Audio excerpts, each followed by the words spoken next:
It is 2 a.m. You are staring at a glowing screen, scrolling through a conversation that ended 3 weeks ago, or maybe 3 hours ago. Your thumb hovers over the keyboard, heart hammering against your ribs, debating whether to send that one text, that one message you think will fix everything, explain your side, or finally get the closure you deserve. You feel a physical ache in your chest, a literal weight pulling at your lungs. You tell yourself it is love. You tell yourself it is loyalty. But what if I told you that right now your brain is lying to you? What if I told you that the very act of chasing is the thing keeping you trapped in a cycle of neurological withdrawal? The moment you decide to stop, the moment you put that phone down and choose to walk away, is not the moment you lose. It is the moment you reclaim your power, your biology, and your future. Today, we are going into the hard science of why walking away is the ultimate win and how you can use the laws of psychology to transform from the pursuer into the prize. If you stay until the end of this video, I am going to share a technique called the ick list that will rewire your brain's perception of your ex in less than 24 hours. You aren't weak, you're just addicted, and it's time to sober up. To understand why walking away is so difficult, we have to look at what is happening inside your skull. When you are in the thick of a breakup or a situationship that has gone cold, your brain is not operating on logic. It is operating on survival.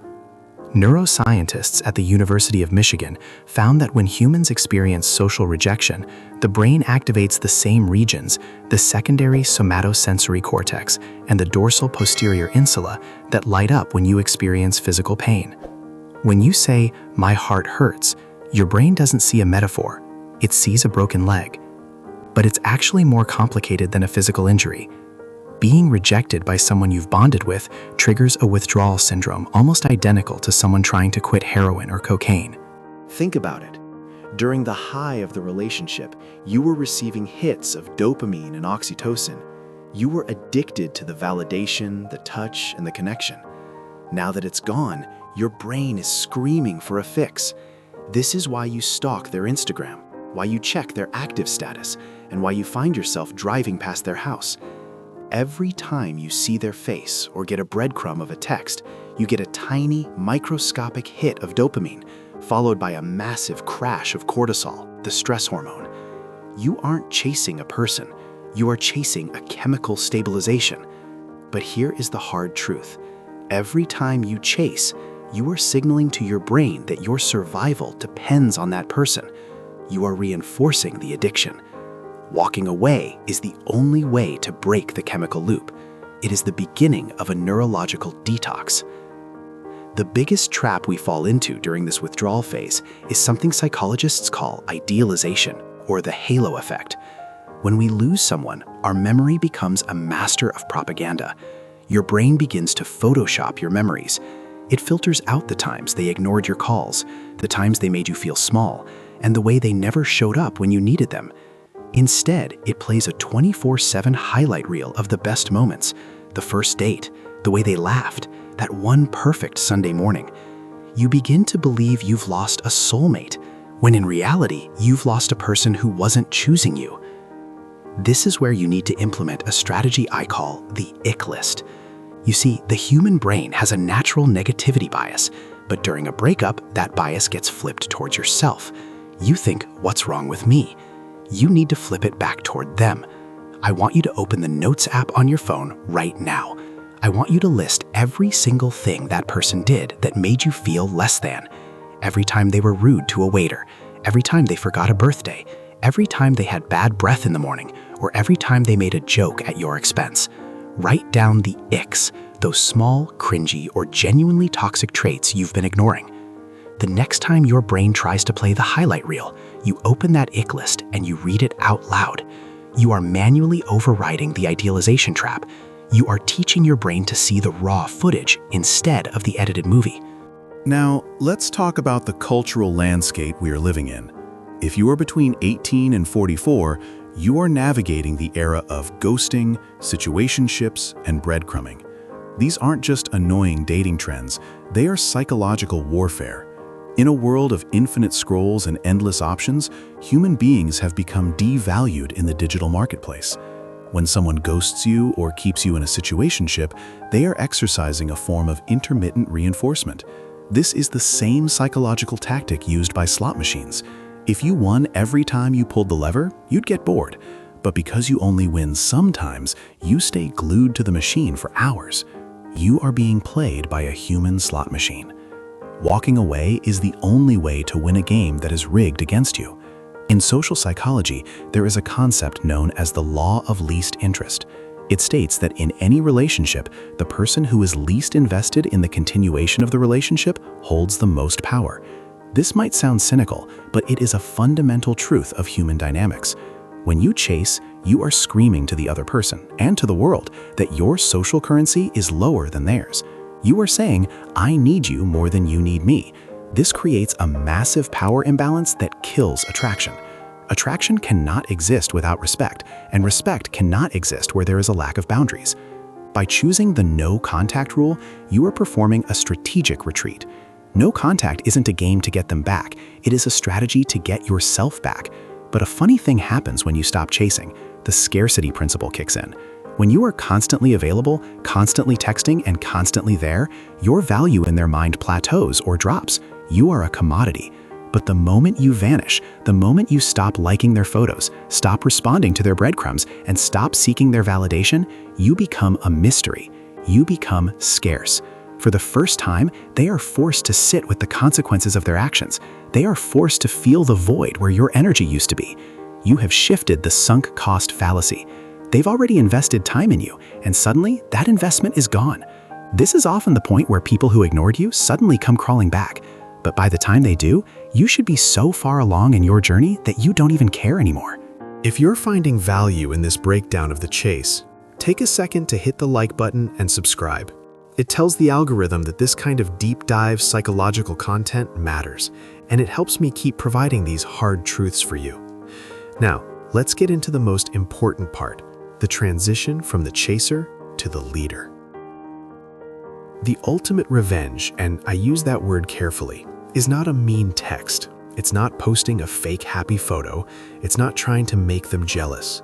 The ultimate revenge is a glow-up so profound that you become unrecognizable to the person who let you go. This is what I call the growth paradox. When we are in pain, we have a surplus of emotional energy. Usually, we waste that energy on crying, ruminating, and chasing. But if you take that same raw, painful energy and channel it into a glow-up, you become an unstoppable force. A real glow-up is three-dimensional. First, there is the physical. Go to the gym not because you want them to see you looking good, but because your brain needs the endorphins to fight the cortisol. Sweat out the rejection. Second, there is the financial and professional. Use the hours you used to spend overthinking their texts to build your side hustle. Study for that certification, or crush your KPIs at work. Convert your heartbreak into cold, hard capital. Third, and most importantly, is the psychological. This is the digital detox. Unfollow the accounts that make you feel inadequate. Mute their friends. Clear your digital space of anything that triggers the withdrawal syndrome. When you do this, you are participating in the self-signaling theory. This theory suggests that people infer their own preferences and traits by observing their own behavior. When you stop chasing, you are sending a signal to yourself. I am a person who is worth more than this. You are building self-efficacy. Every day you don't check their profile is a win. Every day you focus on your own goals is a deposit into your self-worth bank account. Eventually, your social currency rises so high that the person you were chasing wouldn't even be able to afford your time. We have to address the hard truths about the American dating culture and the global digital age. We are being conditioned by algorithms to be anxious. Instagram and TikTok thrive on your FOMO and your insecurity. They suggest photos of your ex, they show you perfect couples, and they keep you in a state of perpetual comparison. You have to realize that your phone has become a weapon used against your mental health. Walking away isn't just about walking away from a person. It's about walking away from the digital toxicity that fuels your obsession.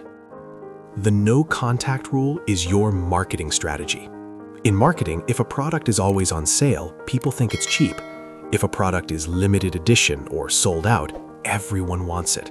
By walking away, you are taking yourself off the discount rack. You are declaring that your attention is a premium resource.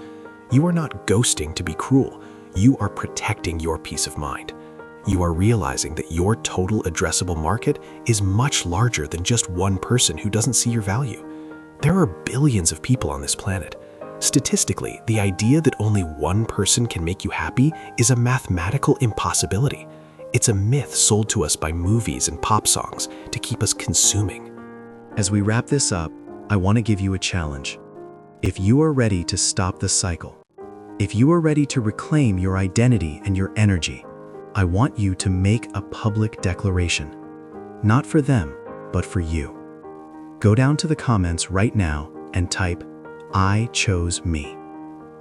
It sounds simple, but there is power in the act of writing it down. It's a contract with yourself. When you read that phrase back, let it be a reminder that your value is not a variable that depends on someone else's opinion. Your value is a constant. Walking away is not an act of defeat. It is an act of supreme self-respect. It is the realization that you cannot convince someone to love you, and you shouldn't have to. The right people will see your light without you having to shine it in their eyes. The right people will meet you halfway. If you're chasing, it's because they're running. And if they're running, let them go. You have a mountain to climb, and you can't get to the top while carrying someone who is trying to stay at the bottom. Thank you for watching this deep dive into the psychology of self-worth. If this resonated with you, check out our next video on the dark side of attachment styles to understand why you might be attracted to people who make you chase them in the first place. Remember, the version of you that doesn't need them is the best version of you. Keep growing, keep glowing, and stop chasing what was never meant for you. I'll see you in the next one.